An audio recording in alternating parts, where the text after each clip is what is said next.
imagine what I could do with paint on a canvas or wood burning a piece of live edge wood. And that's what it progressed to eventually.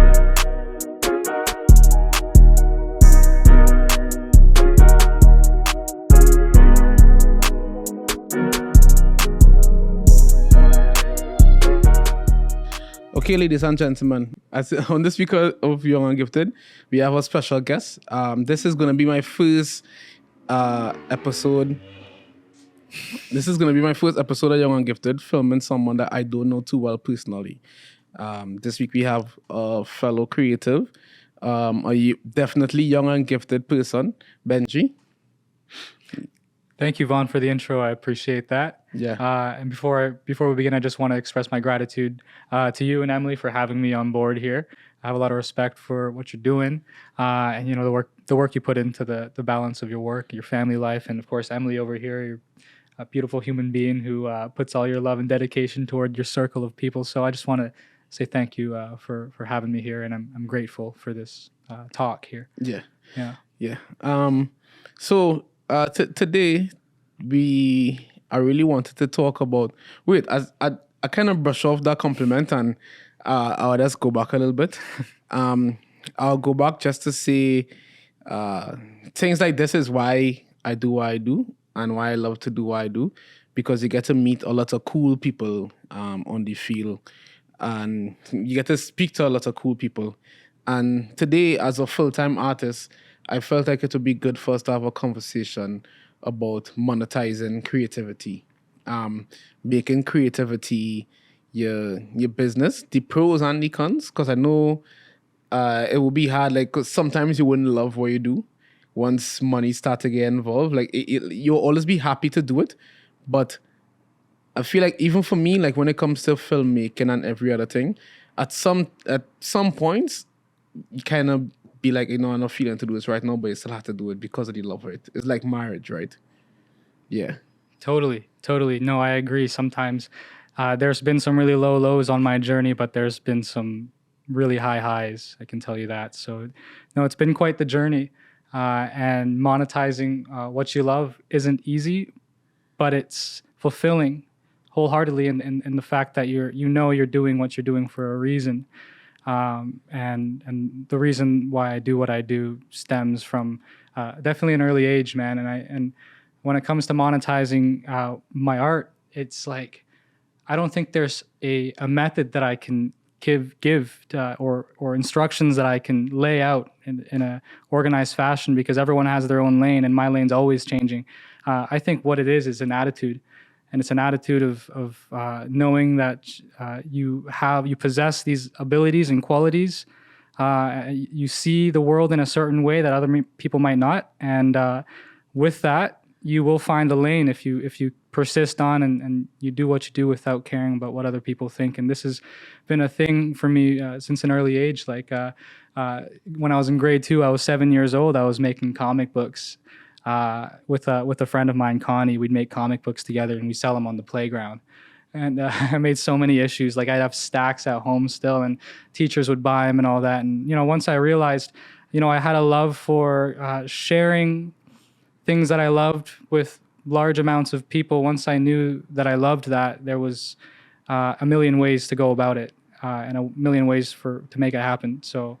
Yeah, no, I'm happy to talk about my journey with you, man. I'm grateful to be here. Yeah, and it's pretty cool, like you said, that you and your friend would do comic books and sell in school. Because as you said, it made me think about something. I feel like there has to be a connection between creativity and an entrepreneurial mind. Like you need business to survive as a creative. If in anything that you want to do, right? Because I remember when I was in school, my friend and I, R.I.P. Najee, we started this business and we call it Fudge Brothers, and we'd make fudge, like different flavor of fudge, and we'll sell it to like the teachers and stuff, right? And that was my introduction into business and creativity at the same time. Before that, I was a poet. I used to like write poems for my brothers and cool. just write them and leave them in my book and stuff. But to me, I thought like I was soft because of it, so I kind of hid it away from the world. But it's pretty interesting that you would bring up something like that because I think it's necessary. I think so too. You know, Pat, I know we just met recently, but passion sees passion, right? I see you as a passionate person, and that's powerful. And I think people who love what they do and have this yearning to put that into what they do on the daily, you know, it's easy to see that in somebody as a fellow creative. And I love that story about the fudge, man. Like that reminds me of my comic book days. And even when I was 12 years old, I would make YouTube videos. I was a tech reviewer and I would make tutorials on YouTube about the iPod Touch. Oh, And I'd that's have crazy. hundreds of videos. And back then, YouTube was just starting out as being popular. And I had like hundreds of videos and like I amassed like 20,000 subscribers and millions of views on certain videos. And I was 12 years old. You know, YouTube was giving me a check of like between $400 and $700 a month. And I remember the first time I got paid, I bought a BMX, took it to the skate park, and I was like, "Yo, this is cool. this is something that I want to do." You know, because it's possible once you. I think once you realize that you have a true interest in something, if you're truly passionate and you love something, then there's no way you're going to fail if you put all your love and energy into monetizing it or putting it out into the world. I think if you truly love it, and then the second prerequisite would be you don't care what other people think when you put yourself out there. I think when you have those two things, you won't fail. And a lot of people stop at the second part where they put things out there and then they get judged a little bit, and that suppresses their ability to be vulnerable. Yeah. If you can be vulnerable, you can have it all. That's what I think. And that's the thing. I feel like a lot of the times I put stuff out there just to be I don't know, for lack of a better word, I'll say like a creative troll. So like I'll say things to get people riled up just because I know I'm gonna do it anyway. You know, there's a lot of people who they say, "Oh, you shouldn't say certain things to people until it's done," you know. But to me, to some extent, I'm like the opposite. I'm like, you know what? If I think I want to be a filmmaker, I'm not gonna wait until I become a big filmmaker to be like, oh, I want to be a filmmaker. I'm gonna put it out there now, you know, so that people will hold me accountable. Like even with this podcast, I was talking about it for a while, and the reason why I would talk about it is because Savio and they will come in between work and be like, oh, Vaughn, what about the podcast you're gonna start? Oh, Vaughn, what about the podcast you're gonna start? Until it got to the point where I was like, okay, now I have to start the podcast because I tell so much people about it, then I have to do it, right? So I think when it comes to the fear of rejection, is a fear that a lot of creatives do have, and a lot of creatives die without the world seeing their talent because of it, and it's sad, right? It's sad. So yeah, so at 12 you started monetizing your craft already. Yeah, I guess monetizing what I loved, which was at the time tech, and teaching people how to modify their stuff and make it their own. And I was in the community, and I think, yeah, when you're in a community like that and you love something, you can monetize it pretty easily if you just put yourself out there, put in a little bit of effort.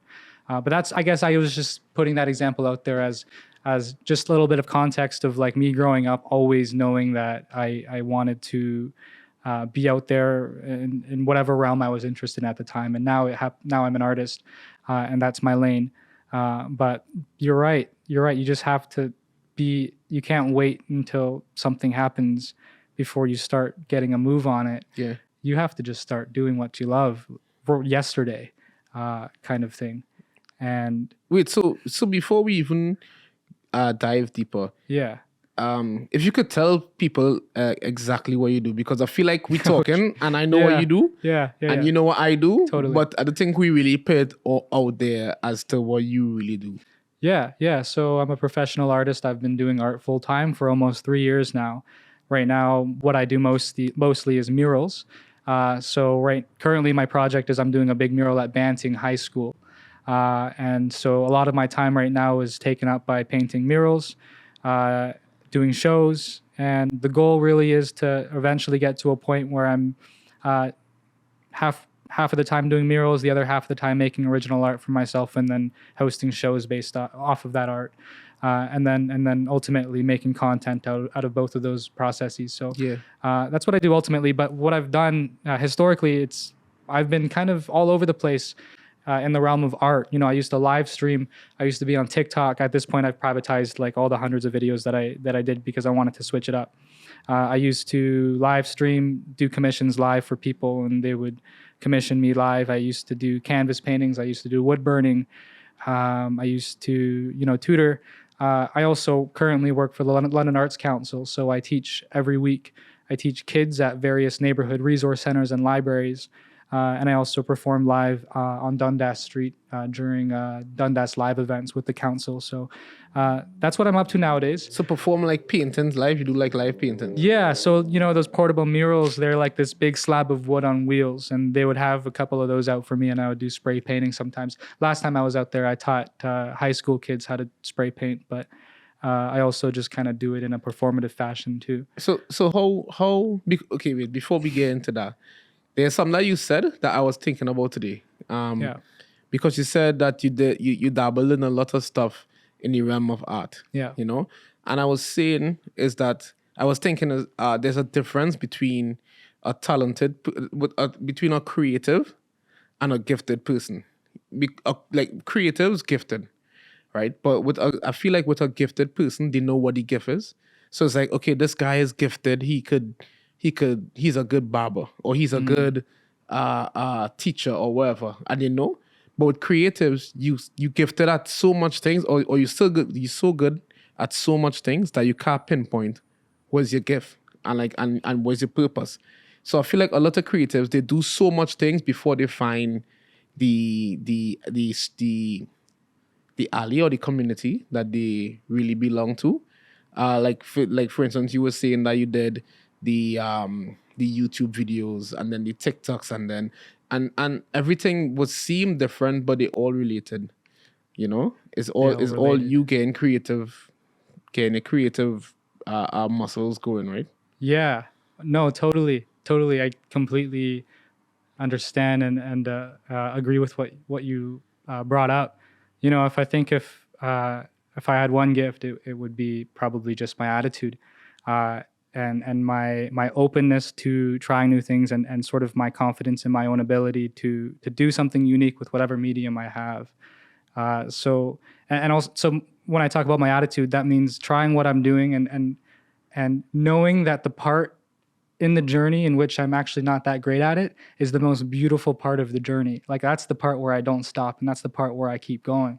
And I think that's probably what my gift is I keep going, because even if I fail at something, that's a beautiful lesson to steer me in the right direction and get me to where I need to go. Because I'm only in the position where I am right now because I tried a million different things and I failed at 1,002 different things. But I persisted on, and it directed me in a place where I needed to be, versus failing, being frustrated, and then turning back and going home. That's not what I did. I think that's probably the gift that I have, and I know that I see the world in a certain way, and then I have a certain ability to maybe inspire other people to look inward and discover their own ability to be creative too. And I see that, so I just whatever I do, whatever medium it is, I try to instill that philosophy into it. So I should tell you that I did a master's degree in health sciences, and I studied mindfulness.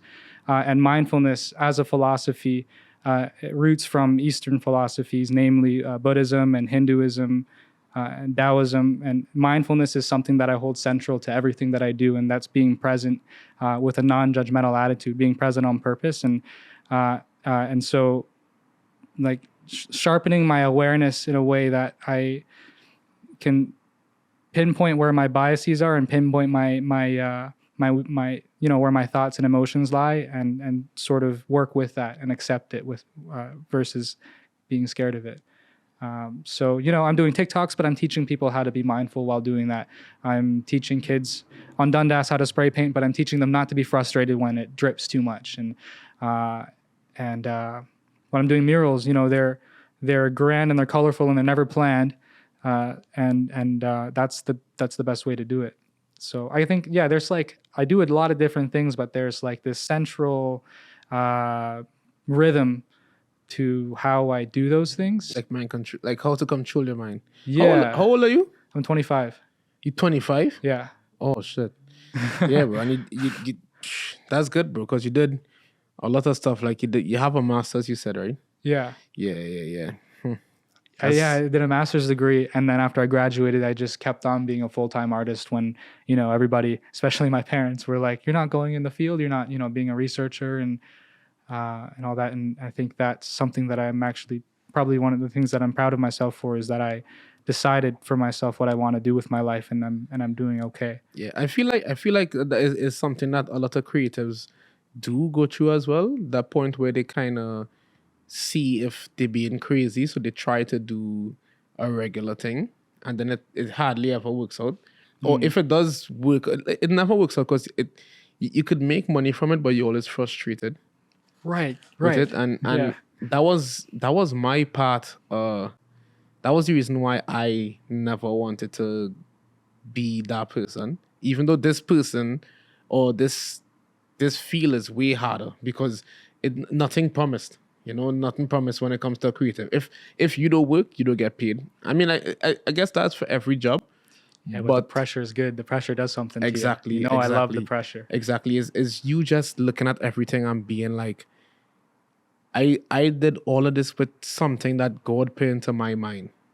And if you don't believe in God, the universe put into Mother my Nature. mind. I use the word God all the time, but it's God is the rhythm of everything, man. And Yeah, it's yeah, the yes, universe, the children laughing, birds singing. This exactly. podcast right here, it's everything. Exactly, and that's why I like this podcast too, bro. Because like I feel like you get to hear yourself while you talk in the headphones, and it puts you in a kind of mood where you could actually. It's more like you talking to yourself, and is Mm. more therapeutic. Okay, I remember yesterday, my wife took me to the chiropractor. She signed me up to go to the chiropractor. I told her no, and then we got there for her appointment, and she's like, "Oh yeah, you next, okay." So I go in. I'm talking to the doctor, and she says, she's like, "Where do you have pain?" I'm like, "Oh, I don't have any pain." She's like, "So you don't have any pain?" I was like, "No." She's like, she starts to feel my body. She's like, "Oh, does it hurt when you do this?" I was like, "No." And then she's like, "What about when you do this?" And then I'm like, coming to think about it, it does hurt. I just don't think about it. You know, it's like for me, I train my mind to not think about pain so much that I do like that pain goes on the back burner for me. And I feel like with the podcast, when I get to talk, I start to think about all these things that I do think about that I do put on the back burner. Like for instance, I have no time to cry when I have a family and I'm trying to be a creative and I need a creative to feed your family, So it for me is like it's not like before where I could be like, oh, I could go for a week with no food. I can't do that no more because I have a family. I can't do that to them, They need uh, shoes, clothes every 2 weeks. My kids grow, you know. So for me, it's like at this what we have here. Sorry, it's the only time I really get to sit and think about what I do and look back at it. You It's know? important to reflect. Yeah, yeah. Very It important to is. It reflect. is. It is. So, from you, how did you get to this point where you doing a mural for it's Banting, right? Yeah. For Banting, did they find you on Instagram, or did you find your like how does someone go from being an artist in the house Yeah. to painting a mural? Dude, there's so many cogs in the machine, and there's not one thing where it's like, oh, they just reached out to me. It's like I can see the domino effect of every single little action and event in my life that led to here where I am right now sitting here. And it's like the littlest things. It's the tiniest things.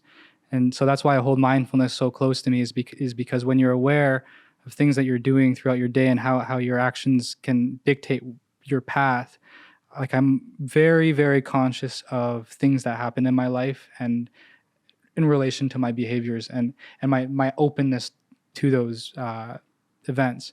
So, for example, I did my master's degree, like I said, and one of my supervisors that I was a research assistant for, her name's Sheila.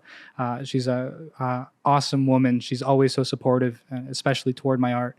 Um, you know, people are always like, "Oh, you did a master's degree, but now you're an artist," and it's like Sheila's the one who emailed me a Facebook posting of people in Ingersoll, the theater, looking for someone to paint their mural. She emailed me that posting, and I ended up getting that mural, and it was the biggest mural I've ever done, like 600 square feet.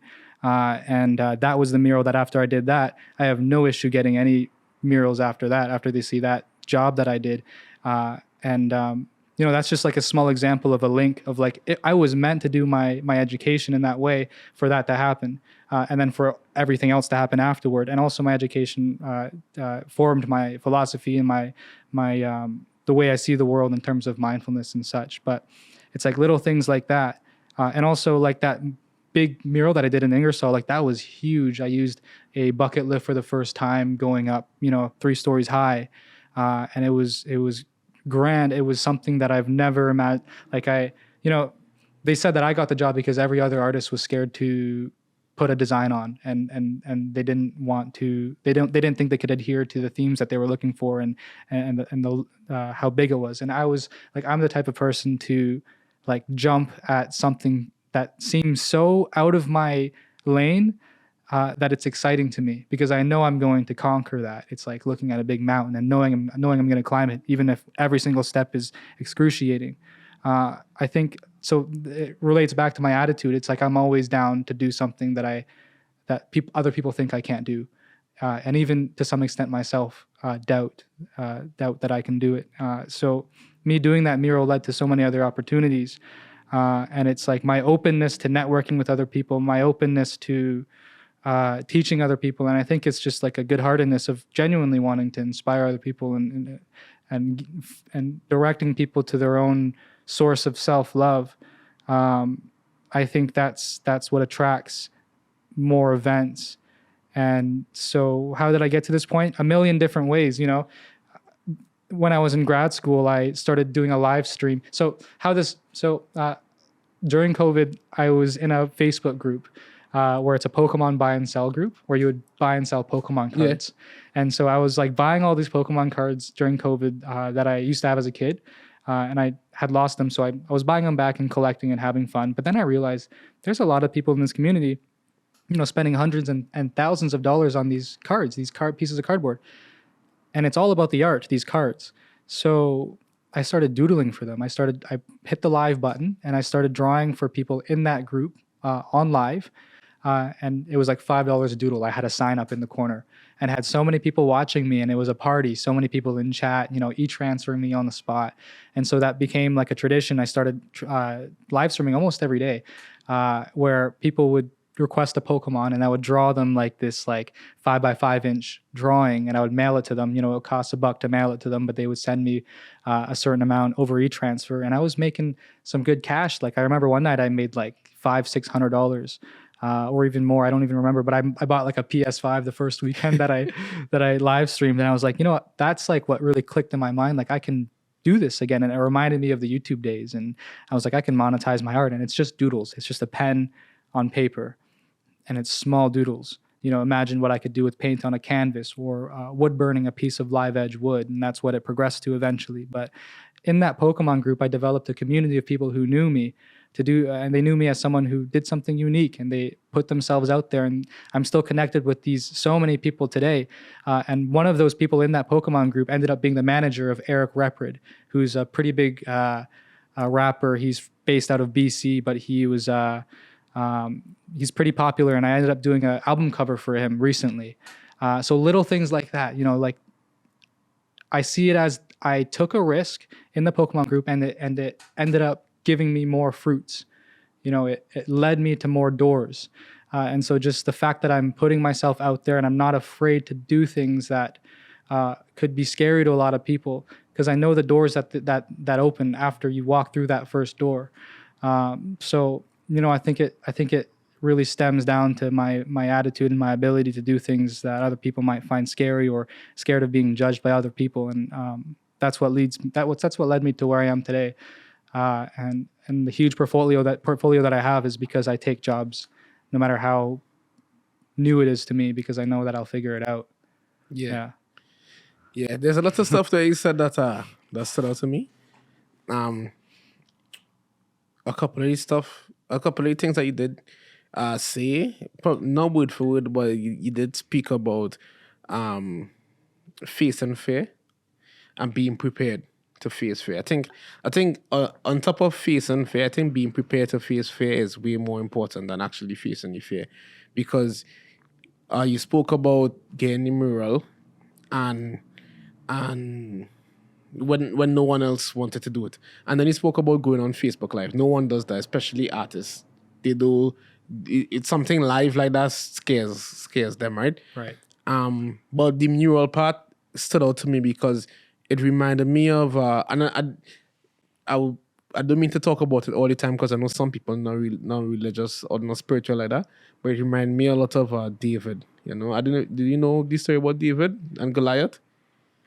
So I'm so not super familiar. yeah, so David and Goliath, it was this kid who he was a shepherd, and he was a shepherd, and they had this war happening, and his side of the war was scared because the other side, the other army had a giant, right? And they were scared to attack the giant until one day this kid went to carry food for his brothers who was part of the army, and he killed the giant.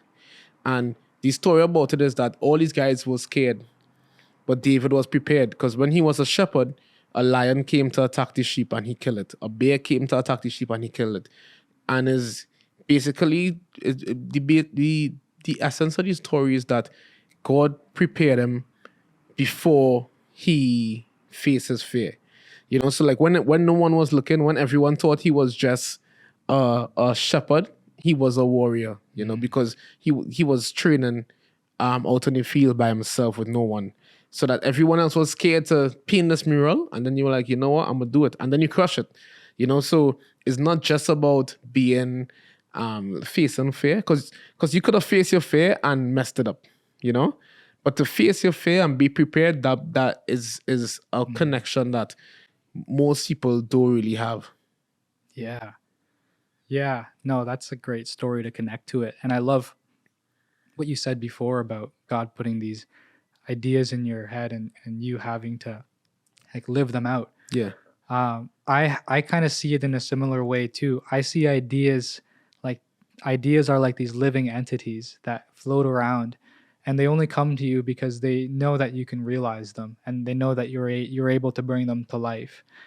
And I believe it's a gift from the universe to receive certain ideas because the universe knows you're capable and you're trusted with it. Certain ideas, of course. Of course, not all ideas are great, but certain ideas that are grand and are conducive to growth. I think that it's my responsibility to see those ideas through and to realize them, because if I don't, somebody else will. You know, there are these ideas are like these entities and they want to be brought to life. And if I don't do it, it'll just walk to somebody else who can and will. You know, there's a TED talk. I can't remember the name. Oh, sorry. Let me take. I don't know why my lamp is off. Oh, sorry. I can't remember the exact name of the TED talk, but it's the girl that wrote Eat, Pray, Love, the book. Okay. You know, that they turned to a movie. I can't remember her name, but you should. I'll send you the link. And she speaks about this, right? She speaks about the idea of a genius and what genius was, right? And is back in the day, the Greeks. It was the Greeks that I believed that that a genius wasn't a person. You know, a genius was basically a genie, a jinn. You know, so it's a demon that live in the world. But to them, demons wasn't a demon was a spirit. It wasn't like as an evil spirit. Not like now we see demons as evil spirits, but they saw demons as this spirit. So this spirit that lived in the wall, and what it would do to come out and give you ideas. So for them, it was never that this guy is a genius. It was this guy has a good genie. And if your books and if you was shit at art, then you just had a shitty genie, right? So it kind of took it away from the artist. So it's kind of like what you're saying, and then but like in the TED talk, she speaks about one of her friends. Sometimes he'd be driving on the highway. Oh, I love that. And he could see the poem. He could see the poem flying over, and it flies, and then he has to pull it by its tail. And he pulls it by its tail, and then he pulls it back, and then it comes Grabs in, it. and it goes on piece of paper. And a lot of the times, creatives get ideas is when they either falling asleep, right? Yeah. Oh, I love my dreams, man. Exactly. Yeah. When you're falling asleep, or when you in a place where you can't take note. You know, And I think I think it's special like that. I feel like, as you say, you love your dreams. Yeah. I think like dreams is one of the most creative things that somebody could have. My wife always asks me, how could I control my dreams? You know, and then I tell her, I'm like, it's your dreams. Like if you sleeping, it's your dream. You know, this is all in your mind. So you could control it, just like you could control anything else that you think about, right? Yeah. It just takes practice. I had to practice to control my dreams, and because I had a lot of nightmares as a kid, so I had to find a way to be like, okay, this is not real. This is a nightmare. Yeah. This, well, I watch this. I could wake up now and dream about something else, and then I wake up and dream about something else. You know, and it's something that is legit something I had to train myself to do. Oh, yeah. It really is. But once you get sort of in the rhythm of it, like you start to truly feel like you have a little bit of control over how it manifests. Exactly. And there's kind of parallels versus like waking reality and sleeping reality, where like there's mindfulness, which I've told you I try to practice it as much as I can when I'm awake, and that's being aware of my present environment in all ways, internally and externally. And the more I'm aware, the more that I notice like things that happen, and then I understand why they happen. And in that way, I start to have more control over my reality, because I look at the link between my awareness and things that happen. And when I'm super aware of things, things seemingly start manifesting differently. But then in a dream, when I place a lot of awareness on just wanting to be aware of my dreams, because I love my dreams, like I said, like I go to sleep very excited for what I'm going to dream about. Then I wake up and I kind of think about it. I'm like, oh, that was a really good dream. So there's an intention there of like wanting to be aware in my dreams, and just that intention allows for me to actually remember my dreams more. And then me remembering my dreams makes me more aware in my dreams, and it's just this domino effect of like there's something there with intention and awareness that changes how things reflect and manifest both in waking reality and sleeping and dreaming. But anyway, I also wanted to go back to like your comment on Eat, Pray, Love, and taking the sort of the idea away from like the person doesn't own the idea or the skill. own the whatever it is, but they receive it. And I see that so much with my art. That's how I see it. Like I didn't, it's something much, much larger and grander than I am. And I'm so grateful to have a certain relationship with what, whatever the flow is. But it's about receiving it. And it's like, it's a connecting to this external reality and finding a place for it to sit with your internal self. And it doesn't just lie. It's not just like a local thing. Yeah. I truly believe that. Yeah. Yeah. Are you from London? Yeah. Born and raised. Born and raised in London? Yeah. Yeah. Okay. That's and you have siblings? Yeah, I got four. I'm the oldest of You're the oldest. four younger siblings. Okay. And so your parents, right, growing up, did they encourage you in art and stuff? No, to be honest, I mean, they always recognized that I was very creative and artistic, but I think my dad mostly wanted me to pursue something that was prestigious, conventional terms, made a lot of money, and the usual story. And I think a lot of my sort of worth was placed on what I could achieve.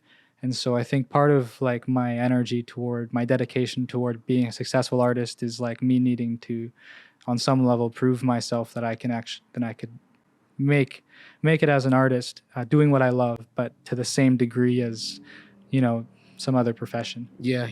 That's again, with your dad, that would be fair, right? He's just scared that you do live up to your potential. Not even that you do live up to your potential, he just doesn't want to see you hurt, So I didn't think he mean any malice, but I don't know your dad like that.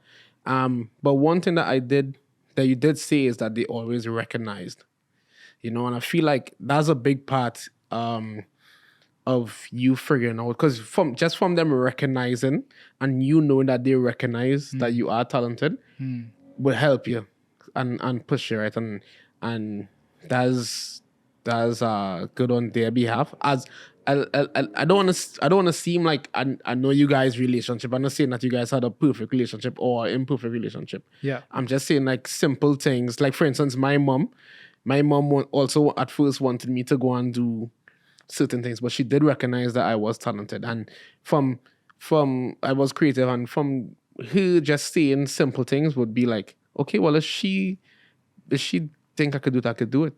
It's just that she's scared, so I had to show her that I could do Right. this. I remember Dave Chappelle one time. He said his dad sat him down, and his dad said, his dad asked him like, "Do you want to be a comedian or whatever?" Right? He said, "Yeah." He's like, "Not all comedians gonna be rich, you know. What if you're not rich?" So then he looked at his dad and he said, "Dad, you're a teacher." He's like, "Yeah." "You make $25,000 a year." "Yeah." "If I can make $25,000 a year doing comedy, then I will choose comedy." Then his dad looked at him and said, "With that attitude, you'll be all right. Just one piece of advice: tell them your price, and if it's higher or lower, run." And so it's something simple like that. Because you said that. You said, if I can make just art, if I could get this art to make me, I can monetize this art in a way that I could live like if I had a regular job, and it could be a regular minimum wage job. And this is the thing a lot of artists shy away from, is that a lot of artists, like, it happens a lot with rappers, it's like, yo, I'm gonna do this track and this track gonna bust, and they think that this one track gonna be the one to make them take off, which is okay to think, it's okay to dream, but the thing about it is that having things in place is something that you learn in art from early. Is that you see in something like, okay, I could draw and I could make money from it, So how I can monetize it? So I'm sure that you spent a lot of times thinking, okay, I need to show my dad at the same time that this could happen, So how do I find a nice median, like, how do I chase my dreams and show them that, okay, I'm not making $1 million yet, but I could live, I could survive, Yeah. I think for a certain window of time, I think I just had to stop listening for a little bit to what other people were saying, because there is a certain window of time where it's not great. But that's the window of time where persisting has to happen. And I've had my lows of doing what I do and it not working out. But I knew that if I kept going with it, the universe would help me, and so it did. And I think, when you're a creative, when you're an artist, it's like you don't only do what you do. Like, I don't only paint and I draw.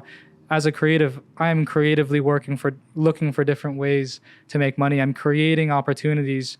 I'm creating new realities. I think that's when you're a creative, that's what you do. You create new realities. You look at your life and you find new avenues, and you're open to new avenues, and you're not gonna you're not gonna hold yourself back to only doing things one way. I think that's the true creative way. So I was trying so many different things. I was doing auctions. I was selling things outright. I was doing commissions. Thankfully, now I'm in a position where I don't have to take commissions, for just paintings and stuff that I don't really love doing. If I'm grateful to be in a position where I can take projects that I'm super passionate about and in my eyes are grand. But I think what it is it's it's not all rainbows. It's not like when you're doing what you love for a living. You have to be okay with sitting in those low points, because there's only one direction from when you're there, and that's up. So it's about trusting only you at a point, even when your parents and everyone around you are doubting you, and are in their mind, they don't see your vision. Only you see your vision. So you have to trust your vision. You can't let other people's ideas of your vision seep through, or else it's going to affect you. And you have to be aware of those distractions. So, yeah. So you did I don't know. I feel like a lot of times when you do speak, I take like some stuff out of it that isn't what you directly said, but it's what I technically get out of it, right? Oh yeah, yeah. Is No, yeah. yes, for instance, you did speak about something that I speak about a lot, because you did speak about Mm. and the importance of being by yourself so that you could understand who you are, you know? Yeah. And a lot of people are surrounded by people every day, and it kind of drowns out who they want to be, you know? So I think that did stand out to me. I remember one time someone was telling me the this guy was like 21 or 22 at the time, and he wasn't in college as yet, and his parents was giving him pressure. So he said he went to speak to a counselor. Is it a student counselor? The person that teaches that helps you figure out what field you should go into. Oh, like a guidance A counselor? guidance counselor, Right. right? So then he's like, yes, I'm going to sit with the guidance counselor and she's going to figure out what I want to do. And I'm like, so you're going to sit with this lady for 1 hour and she's going to tell you what you should do. But you've been with yourself for 21 years and you don't know what you want to do. It's because you spend way too much time with people. You know, you need to get to that point where all you have is your thoughts so you can figure out yourself. And for you, it sounds like you had that when you was younger. Like you figured it out when you were young. But for a lot of people, they it takes them a longer time to figure it out. And then when they figure it out, how to monetize it, you know? And that's coming back to trying to monetize your art. You know, I think monetization is one of the scariest thing for people, and it makes a lot of people do chase their dreams because they don't know how they can make money from ideas that to them seem simple, but to the world may not be. Like, it could be a crazy idea, right? Yeah.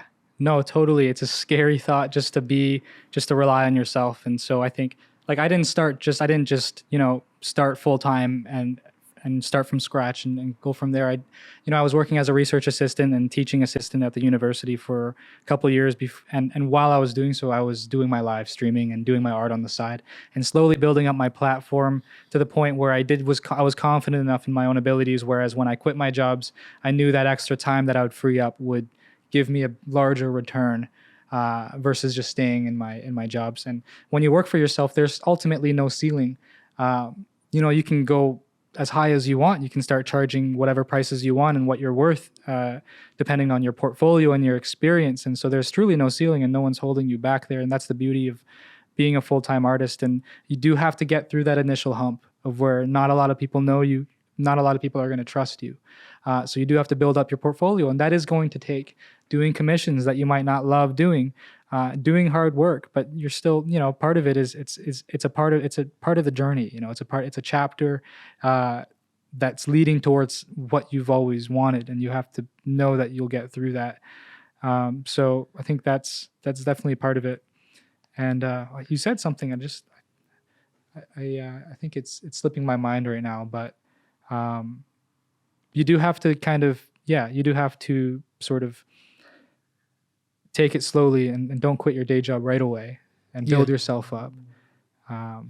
So, Yeah. so as a creative person, how do you talk business, or how do you talk money? Because as like creative, most creative people would do what they love for free, and people kind of know that, So it's like, for instance, somebody come and say, I want you to make me this shirt, just for instance, right? You're like, oh no, I could do it for free. But as a creative person, right? Um how do you put yourself in a place to be like, you know what, this need to be business. Like, I want to do this. Yeah, I want to do this mural because it's a cool mural, but I'm not gonna do it for $5. You know? Yeah, I mean, yeah, I will do it for $5, but they need to pay me. Yeah.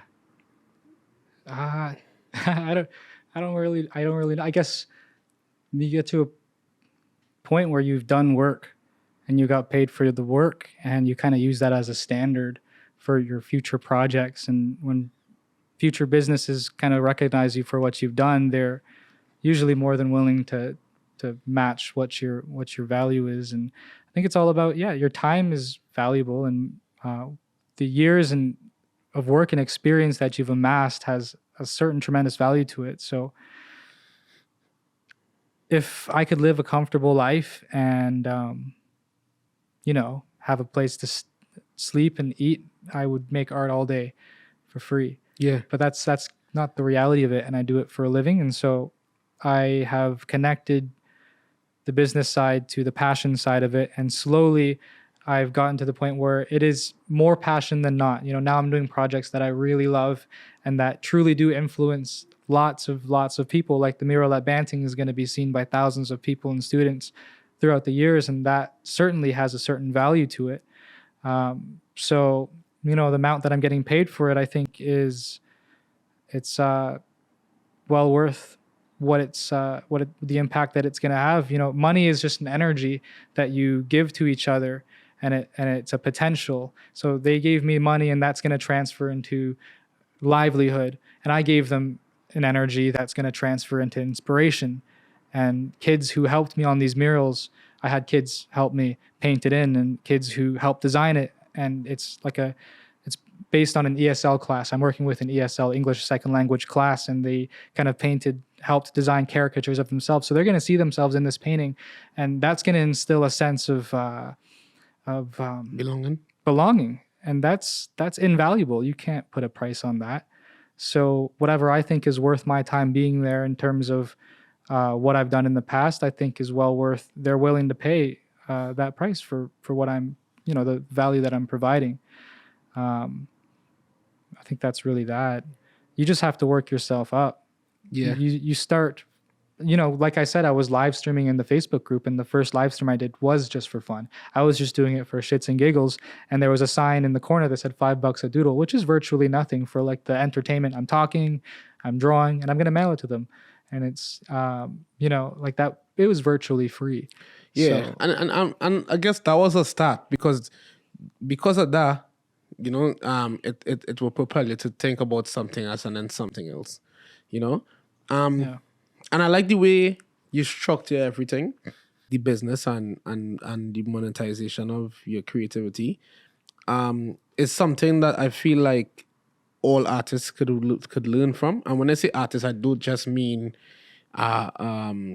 like you, it could be musical artists.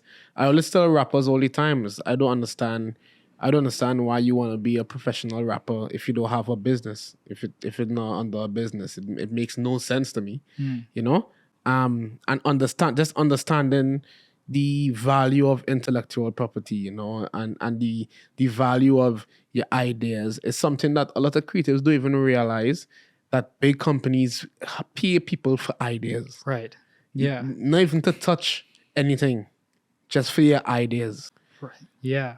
That's now I completely remember what I was going to say before too. I love what you brought up. I think that's the most satisfying thing in the world, when you have an idea and you bring it to life, and it even turns out to be greater than what you imagined it to be.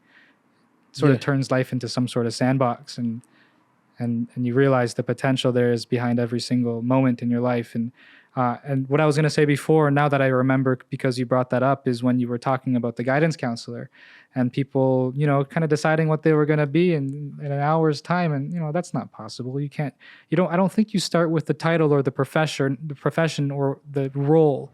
I think how I see it, and this is how I've always seen it for myself, when I imagine what I want to do in the future, is I don't imagine the action and the role that I'm doing. I imagine the feeling and the experience behind it. So for me, my experience and feeling that I'm working toward is, being somebody who feels at peace with myself, who feels, the sense of emotional, physical, and spiritual stability, and the ability to have a positive influence on a network of people around me. And there's an exchange of love constantly throughout the day. That's what I imagine. And then so what I do with that is I take that feeling and I look for what jobs and what roles and what things that I can monetize fit that sort of experience. And then I go that way. So when I imagine like what I want to do with my life, I think of the feeling, and then I see what fits that. And instead of like the other way around, where people think of a job or a duty, and then all of a sudden they get there and they realize, the feeling and the experience of that duty wasn't really what they wanted after all. So I think, it could be a little backwards in that sense. And I think people should focus on what brings them life, what gives them a reason to wake up. You know, it's a feeling and it's an experience. It's not a title. It's not a title. It's not a label. It's not a role. It's not a duty. It's a feeling. A purpose. Yeah. And there's so many millions of different duties in the world that can fit that. And the world's always changing, like you said, with AI and tech always advancing. There's always new jobs that arise in different ways that you can make money off of it. If you're creative, you'll find a way to make money off of it. So I think if you focus on the feeling and work toward that, you'll find your lane. Because when you get closer to that feeling and you start feeling that feeling, you start waking up happy. You start waking up like I have a purpose. It's and addictive. And you're unstoppable. It's at addictive. That point. You know, if you wake up and you're like, I don't want to do what I'm going to do, you're not going to go very fast. No. Yeah. No. And it happens so much with, especially nowadays, with I think Instagram. I think social media kind of messed it up for the people who not as strong-minded, especially creatives are not as strong-minded. In terms of Instagram showing you a life that not really real. You know, as I see all these other people acting like they're happy. It's more about bringing your creativity to life. It's more about every character that I write in a script is some part of me, you know? And when we laugh at people who like, when they will judge people who like bipolar and stuff, and I look at them and I say, bipolar, this person had 2 people living in them. I have 1 million people living in me right now. You know, I could go from being from 0 to 100, you know, and count out all these different characters that I could become. And they all part of me. Like I remember the first movie that I had, well, it was a short script that I wrote, and it had like a bunch of characters in it. And when I look back at it, I'm like, all these characters is some part of me. And every single movie that I write, every single script that I write, I could see characters that part of me. Even when my wife reads my scripts, she's like, oh, that's how you feel. You know, because she sees that it's some part of me. It could be greed. You know, it could be that part of you that greedy. It could be that part of you that want to create. It could be angry. It could be sad. You know, it could be happy. So you have all these different parts of you that's different characters, and you could have 10 happy characters, but they're all different. Everything I make, it's like it roots deep. It roots from something deep within, and we all have these unique things and stories and qualities and histories that make us the unique person that we are. And that's the beautiful part of being a creative is that's the outlet, and that's the vessel for you to show other people what makes you beneath the mask, you know, behind the costume.